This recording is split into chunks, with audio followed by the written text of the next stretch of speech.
make more money in real estate? Well, there's actually only a couple things that you can do to change the amount of money that you make in real estate.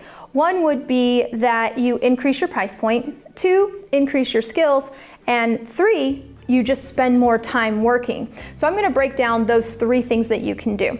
Let's first talk about time. I have a really amazing tool that I wanna share with you guys. It's called a functional business plan.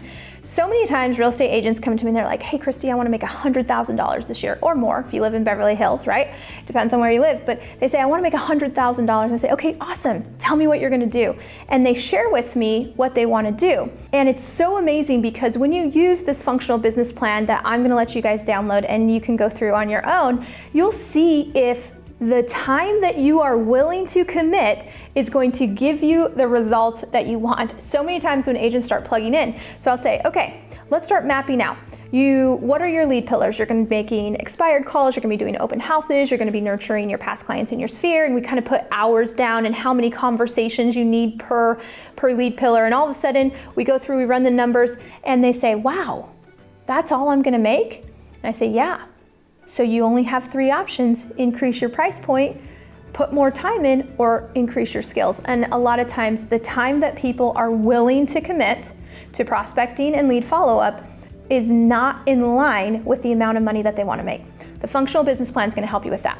So outside of time, let's go ahead and talk about skills, because skills matter. What you say matter.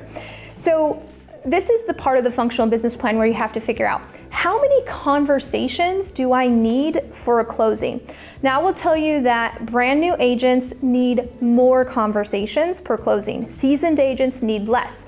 But it's also determined by the lead source. So if you're working canceled for sale by owner and expired listings and you've never done it, you're gonna need way more conversations than you would, say, working your sphere of influence. Why? Well, because in your sphere of influence, people already know, like, and trust you. So you need less conversations per closing versus, so let's put it this way. The colder the lead source, the more conversations you need.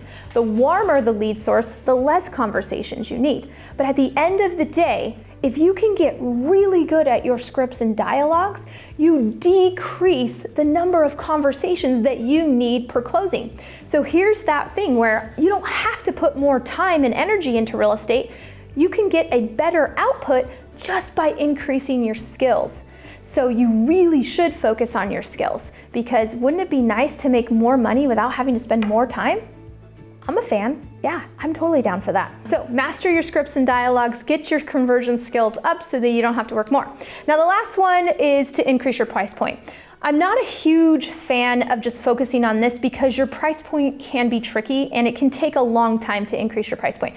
So ultimately though, if you want to make more money, well, let's just go back to skills real quick, because I forgot. You got to be able to handle objections, right? Retain more of your commission dollars by handling objections both on the listing side and the buyer's side. That's going to help you make more money. But in terms of increasing your price point, the first thing that I would do is I would focus all your lead generation on the price point that you want to be in. I would also find someone in that price point to mentor you and help you generate leads in that area. Get a coach that that can help you up your skills for that price point, and then go deep on market knowledge. Be an absolute expert in that price point and in that location. Be so knowledgeable that there's no reason that they wouldn't choose to use you. So of all the things though, if there was only one thing that you could do to help yourself make more money, I would say focus on increasing your skills. When you have better skills, you'll make more money. Now, make sure to download my functional business plan so that way you can see if what you're willing to do is in line with how much money you want to make.